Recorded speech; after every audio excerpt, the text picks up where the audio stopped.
Teman-teman wartawan memahami bahwa pelantikan ini kalau dari sisi waktu, timing, bertepatan dengan proses kita di Kementerian Keuangan sedang menyusun rancangan anggaran pendapatan dan belanja negara atau RAPBN tahun 2025. Kementerian Keuangan ini adalah institusi yang unik karena kami bertugas dan bertanggung jawab untuk menyusun anggaran pendapatan dan belanja negara RUU-nya yang akan diserahkan oleh Bapak Presiden saat ini, yaitu Presiden Jokowi, untuk dibahas dengan DPR. Namun ini adalah untuk APBN tahun 2025 yang akan menjalankan adalah pemerintah Presiden terpilih dan Wakil Presiden terpilih. Oleh karena itu, di dalam mengemban tugas tanggung jawab tersebut, kami Kementerian Keuangan memang harus berkoordinasi, berkomunikasi, terus melakukan kolaborasi terutama dengan Presiden terpilih dan timnya yang beliau tunjuk. Nah, dalam proses inilah kita terus melakukan. Sementara di dalam proses kami menyusun RAPBN, telah dimulai dengan pembahasan pokok-pokok kebijakan fiskal PPKF dan kebijakan ekonomi makro KEM. Jadi KEM PPKF. Itu telah dibahas dan sudah disimpulkan pembahasan dengan Komisi 11 dan Badan Anggaran. Termasuk di dalamnya pembahasan mengenai asumsi dasar makro yang akan dipakai sebagai landasan perhitungan dan penyusunan RAPBN 2025.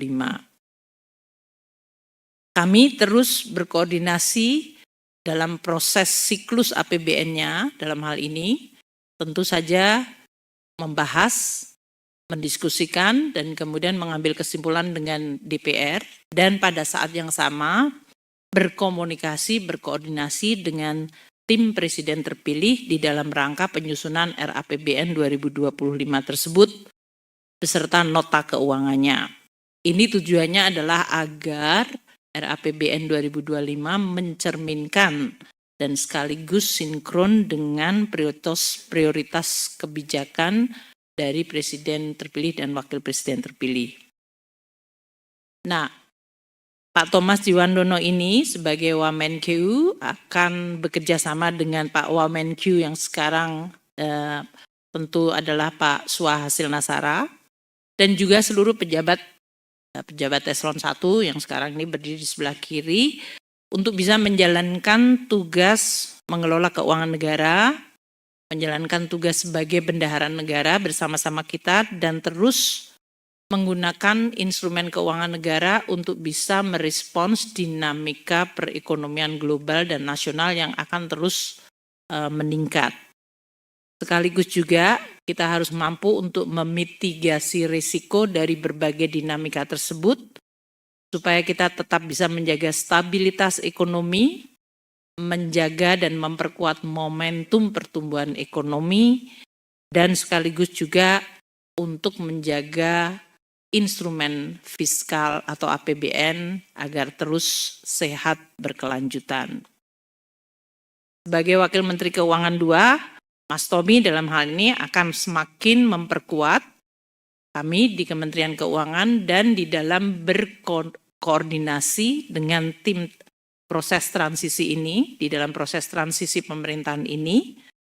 Dengan demikian kita harapkan proses transisi ini akan terus berjalan secara lancar, baik, dan menjaga keberlanjutan dari pengelolaan keuangan negara yang berdasarkan tata kelola yang baik, prudent, akuntabel, disiplin, dan kredibel.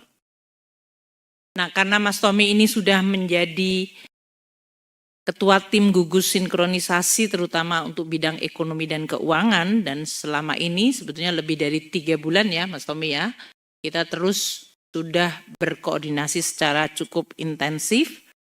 Kami Kementerian Keuangan semuanya tentu sekali lagi menyampaikan selamat dan selamat datang, dan sekaligus juga akan bersama-sama menjaga instrumen fiskal ini, keuangan negara, agar terus menjadi instrumen yang mampu menjawab tantangan zaman hari ini dan ke depan, dan terus menjadi instrumen yang bisa diandalkan di dalam mencapai tujuan kita bernegara.